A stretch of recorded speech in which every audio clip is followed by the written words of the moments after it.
নমস্কাৰ সকলোকে স্বাগতম জনাইছো এছএমইজ স্কুল নামৰ এই চেনেলটিলৈ আমি ক্লাস 10 ৰ সায়েন্সৰ ফাৰ্স্ট চেপ্টাৰটো ডিসকাস কৰি আছিলো ৰাসায়নিক বিক্ৰিয়া আৰু সমীকৰণ সো আজি ইয়াৰ সেকেন্ড পাৰ্টটো আৰম্ভ কৰিবলৈ ওলাইছো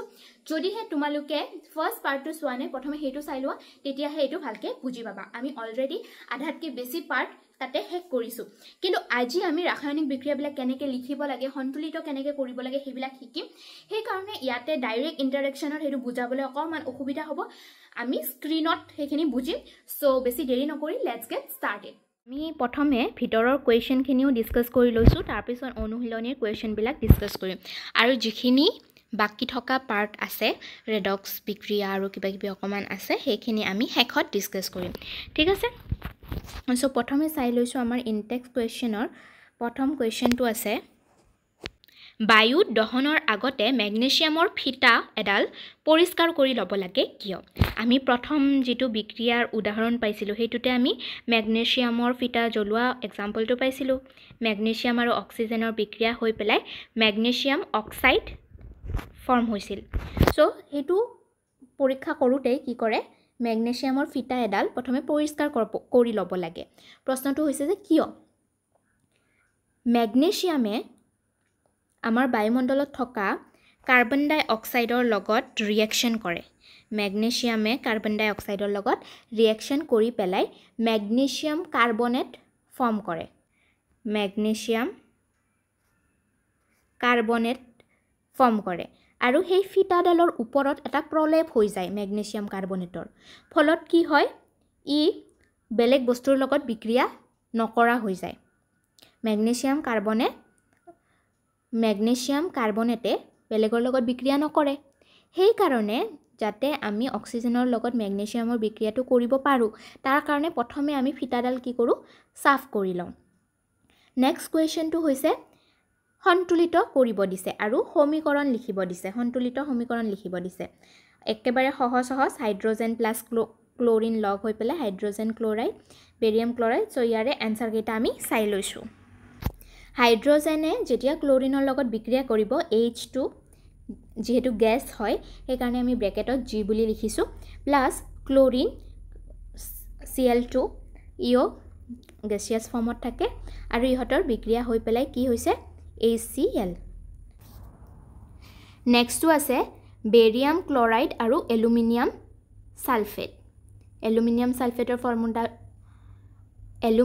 সালফেটৰ ফৰ্মুলাটো হৈছে Al2SO4 হোল ব্ৰেকেট 3 দুয়োটা একুয়াছ ফৰ্মত থাকে আৰু ৰিঅ্যাকশনত আমি কি পাও বেৰিয়াম সালফেট আৰু এলুমিনিয়াম ক্লোৰাইড নেক্সটটো আছে সোডিয়াম আৰু পানীৰ বিক্ৰিয়া হলে Na+H2O মিলি পেলাই সোডিয়াম হাইড্ৰক্সাইড পাও আৰু হাইড্ৰোজেন গ্যাস পাও যদি আমি প্ৰথম বিক্ৰিয়াটো চাও সেই প্ৰথম বিক্ৰিয়াটোত কি হৈছে সংযোজন বিক্ৰিয়া হৈছে আগৰ যদি ভিডিওটো চোৱা নাই তোমালোকে চাই লবা তাত আমি অলৰেডি বিভিন্ন ধৰণৰ বিক্ৰিয়াৰ বিষয়ে আলোচনা কৰিছো সো ইয়াত কি হৈছে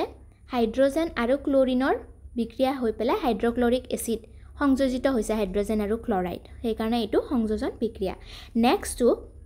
নেক্সট বেৰিয়াম ক্লোৰাইড আৰু এলুমিনিয়াম সালফেটৰ বিক্ৰিয়াত কি হৈছে দুয়োটাৰে হাল হলনি হৈছে সেই কাৰণে ইয়াক আমি কি বুলি কম দ্বি অপহৰণ বিক্ৰিয়া বুলি কম আৰু থাৰ্ড বিক্ৰিয়াটো হৈছে অপহৰণ বিক্ৰিয়া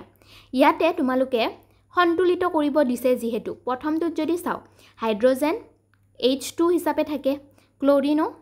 Cl2 হিচাপে থাকে এতিয়া ইহতক যোগ কৰিলে আমি HCl পাম কিন্তু যেতিয়া বিক্ৰিয়ক কেটা চাও আমি দুটাতে 2 আছে সেই কাৰণে বিক্ৰিয়াজাত পদাৰ্থটো আমি ব্যালেন্স কৰিবলৈ সন্তুলিত কৰিবলৈ এটা কি কৰিম 2 মাল্টিপ্লাই কৰিম কাৰণ এইফালে হাইড্ৰোজেন দুটা আছে ক্লোৰিন দুটা আছে আৰু সেইফালেও আমি দুটা ক্লোৰিন আৰু দুটা হাইড্ৰোজেন পাবলৈ তাত 2 দি মাল্টিপ্লাই কৰিব লাগিব নেক্সট অকমান কমপ্লিকেটেড আছে তাৰ কাৰণে আমি কি কৰিম গুটেই কেটা লিখি উলিয়াম সো ইয়াতে সোৱা আমাৰ এইফালে গুটেই কেটা লিখি লম BaCl এলুমিনিয়াম সালফেট অক্সিজেন সো গুটেই কেটাৰে কিমানটা আছে আমি প্ৰথমে লিখি উলিয়াম বেৰিয়াম আমাৰ এতিয়ালৈকে এইটো ব্যালেন্স ইকুৱেশ্যন হয় যেতিয়া নৰ্মালি লিখিম তেতিয়া আমাৰ ব্যালেন্স হৈ নাথাকিলে কি হ'ব BA এটাই হ'ব ঠিক আছে ক্লোৰিন কেইটা আছে দুটা আছে এলুমিনিয়াম দুটা আছে সালফেট এফালে 3 আছে তিনিটা আছে অক্সিজেন কিমান আছে 12 4 3 = 12 12টা আছে ঠিক আছে এইফালে যদি চাও সেম এইফালে বেৰিয়াম এটা আছে সালফেট আছে এটা বেৰিয়াম এটা সালফেট এটা অক্সিজেন 4টা আৰু এলুমিনিয়াম আছে এটা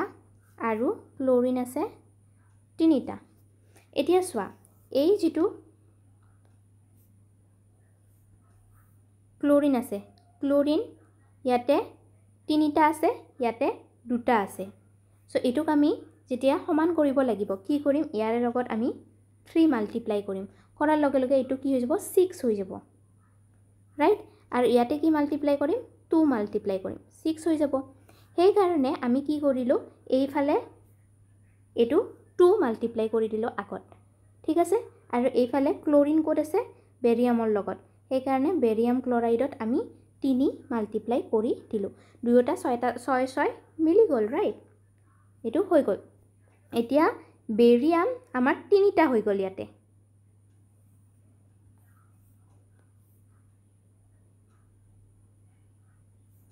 ইয়াতে বেৰিয়াম আমাৰ 3টা হৈ গল এইফালেও এতিয়া বেৰিয়ামটো 3টা কৰিব লাগিল তো আমি ইফালে কি কৰিম 3 মাল্টিপ্লাই কৰিম বেৰিয়ামৰ লগত সেই কাৰণে বেৰিয়ামৰ লগত আমি 3 মাল্টিপ্লাই কৰিলো হৈ গল ইয়াতে 3 মাল্টিপ্লাই কৰাৰ লগে লগে আমাৰ সালফাৰটো কি হৈ গল এটাৰ পৰা 3টা হৈ গল হল আৰু অক্সিজেনটো 4টা আছিল আৰু 3 মাল্টিপ্লাই কৰিছো সেই কাৰণে কেইটা হৈ যাব 12টা হৈ গল এইফালেও আমাৰ কিমান আছিল 12টাই আছিল তো এটোও মিলি গল এইফালে সালফেট কেইটা আছে 3টা এইফালে সালফেট কেইটা আছে 3টা আৰু এইফালে যদি আমি চাও সালফেট আছে 3টা তো এটো আমাৰ হৈ গল এলুমিনিয়াম আছে ইয়াতে দুটা ইয়াতে আছে আছিল এটা কিন্তু ইয়াতে 2 ইনটু কৰি দিলু নহয় আমি 2 ইনটু কৰাৰ লগে লগে এলুমিনিয়াম হৈ গল দুটা তাৰ মানে এইটো মিলি গল গুটেই কেইটা আমাৰ কি হৈ গল মিলি গল ৰাইট হ্যান্ড সাইড আৰু লেফট হ্যান্ড সাইড এনেকে আমি কি কৰো ব্যালেন্স কৰো আৰু প্ৰ্যাকটিস কৰিলে তোমালোকে গম পাবা এটো অকমান কমপ্লিকেটেড হয় এনেকে তোমালোকে চাই থাকিলে নহব তোমালোকে কপি আৰু পেন লৈ পেলাই বহিবা আৰু একেলগে যেতিয়া লিখি যাবা তেতিয়া তোমালোকৰো মিলি যাব ঠিক আছে অকমান হলেও আইডিয়া পাইছা প্ৰথমে আমি গোটেই কেইটা এলিমেন্টৰ নাম মৌলৰ নাম লিখি লম কি কি মৌল আছে গোটেই কেইটাৰ নাম কেইটা লিখি লম তাৰ পিছত কিমান আছে নাম্বাৰ বিলাক লিখিম ৰাইট হ্যান্ড সাইড আৰু লেফট হ্যান্ড সাইডটো আমি লিখি লম আৰু তাৰ পিছত ইহ দুটাক কি কৰিম সমান কৰিম আৰু তেনেকে আমাৰ সন্তুলিত হৈ যাব ঠিক আছে থাৰ্ডটো তো বুজিয়ে পাইছা সোডিয়াম আৰু পানীৰ যেটো ৰিঅ্যাকশন আছিল ইয়াতে কি হৈছে সোডিয়াম এটা আছিলে আৰু পানী আছিলে H2O তাৰ পিছত ইয়াৰ পৰা কি তৈয়াৰ হল ইয়াতে কি আছিল এটা Na আছিল আৰু এটা পানী আছিল যেতিয়া NaOH হল আৰু H2 হল তেতিয়া কি হৈ গল হাইড্ৰোজেন 2 + 1 3 হৈ গল তো ইয়াক ব্যালেন্স কৰিবলৈ 3টা হৈ গল তো এইফালে আমি 3টা কেনেকৈ কৰিম হাইড্ৰোজেনক তো 3টা কৰিব নোৱাৰো ইয়াতে হাইড্ৰোজেন দুটা আছে সেই কাৰণে আমি কি কৰি দিছো 2 মাল্টিপ্লাই কৰি দিছো 2 মাল্টিপ্লাই কৰাৰ লগে লগে ইয়াতে কি হৈ গল 4টা হৈ গল হাইড্ৰোজেন ইয়াতে 4টা হৈ গল এইফালে এটা 3টা আছিল তো ইয়াতেও 4টা কৰিব লাগিল 4টা কৰিবলৈ আমি এতে NaOH ৰ আগত কি কৰি মাল্টিপ্লাই কৰি দিলো 2 মাল্টিপ্লাই কৰি দিলো ঠিক আছে ইয়াতে 2 মাল্টিপ্লাই কৰি দিলো ইয়াতে 2 মাল্টিপ্লাই কৰাৰ লগে লগে সোডিয়ামটো কি হৈ গল দুটা হৈ গল সো আমি সোডিয়ামটো ইফালে ব্যালেন্স কৰিবলৈ ইয়াত 2 মাল্টিপ্লাই কৰিলো ঠিক আছে তাৰ পিছত বাকি অক্সিজেনটো দুটা হৈছিল ইয়াতে 2 ইনটু কৰাৰ লগে লগে অক্সিজেন দুটা হৈ গল কিন্তু এইফালেও যেহেতু আমি 2 অলৰেডি মাল্টিপ্লাই কৰিছোৱে সেই কাৰণে অক্সিজেনটো ইফালে আমাৰ মিলি আছে দুটা হৈ আছে তো এনেকে আমি ব্যালেন্স কৰো ঠিক আছে এতিয়া যেটো আমাৰ নেক্সট কোৱেশ্চন আছে নেক্সট কোৱেশ্চনটোত কি কৰিব দিছে সিম্বল হহ ষ্টেট চিম্বল বা অৱস্থা চিহ্নৰ সহ একোটা সন্তুলিত ৰাসায়নিক সমীকৰণ লিখা তাৰমানে একে ৰাসায়নিক সমীকৰণটো আমাক লিখিব দিছে বেৰিয়াম ক্লৰাইড আৰু সোডিয়াম সালফেটৰ জলীয় দ্ৰৱৰ মাজত বিক্ৰিয়া ঘটি বেৰিয়াম অদ্ৰাব্য বেৰিয়াম সালফেট আৰু সোডিয়াম ক্লৰাইডৰ দ্ৰৱ উৎপন্ন হৈছে তাৰ মানে ষ্টেট চিম্বল মানে কি অৱস্থাত আছে গেছিয়াছ অৱস্থাত আছে একুৱাছ অৱস্থাত আছে সেইখিনিও মানে তাতে লিখিব দিছে আৰু সোডিয়াম হাইড্ৰক্সাইডৰ দ্ৰৱ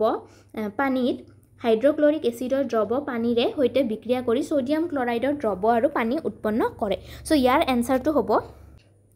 বেৰিয়াম ক্লৰাইড একুৱাছত আছে কৈয়ে দিয়া আছে ইয়াতে অৱস্থাটো আৰু সোডিয়াম সালফেটটো একুৱাছ ফৰ্মত আছে পানীৰ হৈতে বুলি কৈছে যিহেতু তাৰ পিছত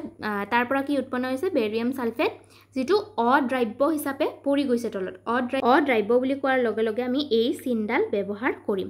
তলত তাৰ মানে পৰি গৈছে আৰু বাকি NaCl একুৱাছ ঠিক আছে নেক্সট টু আছে NaOH একুৱাছ পানীত আছে HCl2 পানীত আছে আৰু তাৰ যেটো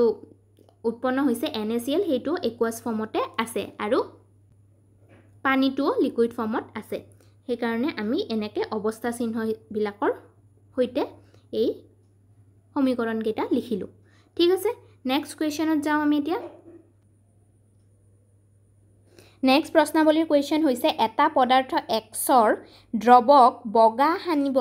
ৰং হানিবলৈ বা হোৱাইট ওয়াশিং কৰিবলৈ ব্যৱহাৰ কৰা হয় পদাৰ্থ Xৰ নাম আৰু সংকেত লিখা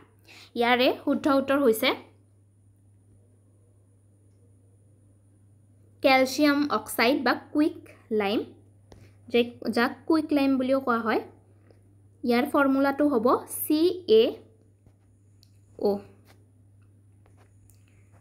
CaO ক্যালসিয়াম অক্সাইড ঠিক আছে আৰু ইয়াক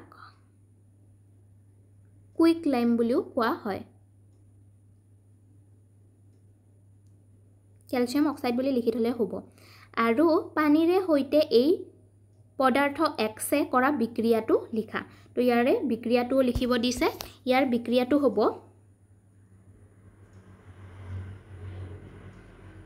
ক্যালসিয়াম অক্সাইড প্লাস পানীৰ লগত বিক্ৰিয়া কৰিছে H2O ইয়াৰে পৰা কি ওলাব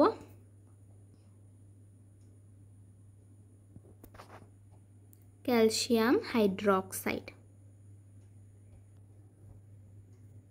I hope বুজি পাইছা bracket two whole bracket OH ত হোল ব্ৰেকেট আছে আৰু 2 ক্যালসিয়াম হাইড্ৰক্সাইড ঠিক আছে ক্যালসিয়াম অক্সাইডে পানীৰ লগত বিক্ৰিয়া কৰি ক্যালসিয়াম হাইড্ৰক্সাইড উৎপন্ন কৰে হৈ গল আমাৰ বিক্ৰিয়া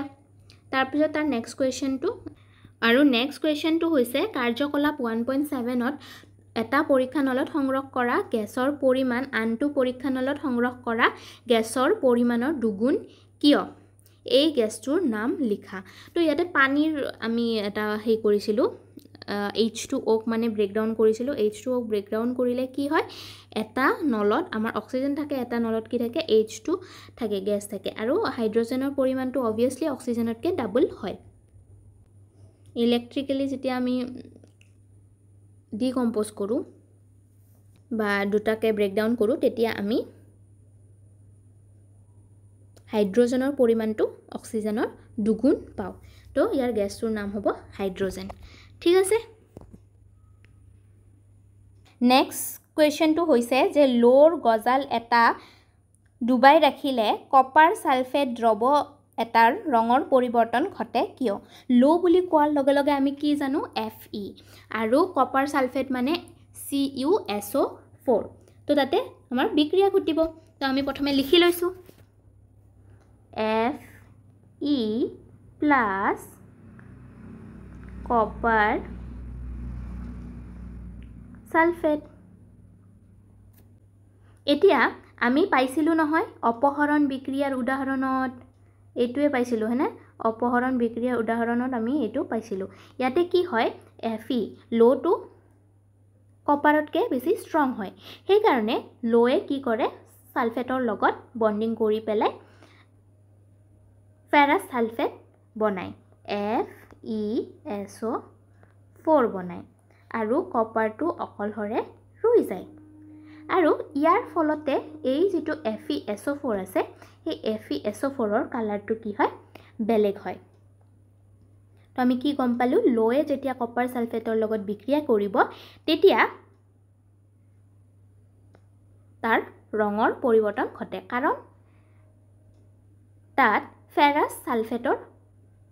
উৎপত্তি হয় ঠিক আছে নেক্সট আছে এটা ডি অপহৰণ বিক্ৰিয়াৰ উদাহৰণ দিয়া সো তোমালোকে এটো লিখি লব পাৰা ডি অপহৰণ বিক্ৰিয়াৰ উদাহৰণ 2NaOH sodium hydroxide plus H2SO4 sulfuric acid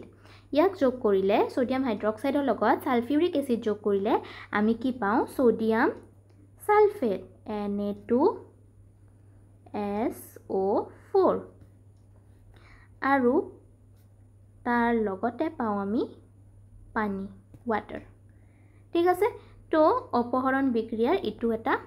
D অপহৰণ বিক্ৰিয়াৰ ইটো এটা এক্সাম্পল ইয়াতে কি হৈছে সোডিয়ামৰ লগত এই সালফেটটো লগ লাগি গৈছে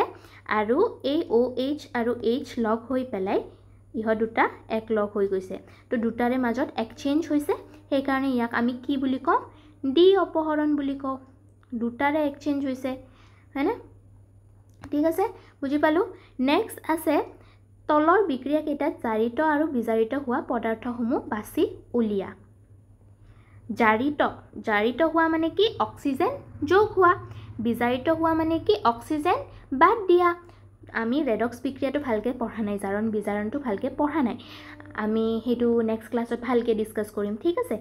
এনে ইজিকে মনত ৰাখা জাৰিত হোৱা মানে কি অক্সিজেন যোগ হোৱা আৰু বিজাৰিত হোৱা মানে অক্সিজেনটো এৰি দিয়া তাৰ মানে ইয়াতে N সোডিয়াম তাৰ মানে ইয়াতে কি হৈছে সোডিয়ামে অক্সিজেনটো লৈছে তাৰ মানে ই কি হৈছে জাৰিত হৈছে আৰু অক্সিজেন কি হৈছে বিজাৰিত হৈছে অক্সিজেনৰ পৰা এটা অক্সিজেন ওলাই গৈছে ন তো অক্সিজেন বিজাৰিত হৈছে ইয়াৰে নেক্সটত কি হ'ব নেক্সটত কপাৰ অক্সাইডৰ অক্সাইডটো ওলাই গৈছে তাৰ মানে কপাৰটো বিজাৰিত হৈছে আৰু হাইড্ৰোজেনৰ লগত অক্সিজেন লগ লাগি গৈছে তাৰ মানে ই জাৰিত হৈছে অক্সিজেন লগ লাগিলে প্লাস হলে অক্সিজেন প্লাস হলে কি হ'ব জাৰিত হ'ব আৰু অক্সিজেন ওলাই গলে বিজাৰিত হ'ব ঠিক আছে মনত থাকিব ওকে নেক্সট ক্লাছত আমি জাৰণ বিজাৰণটো ভালকে পঢ়িম আজিৰ ভিডিওটো বহুত বেছি দীঘলীয়া হৈ গল সেই কাৰণে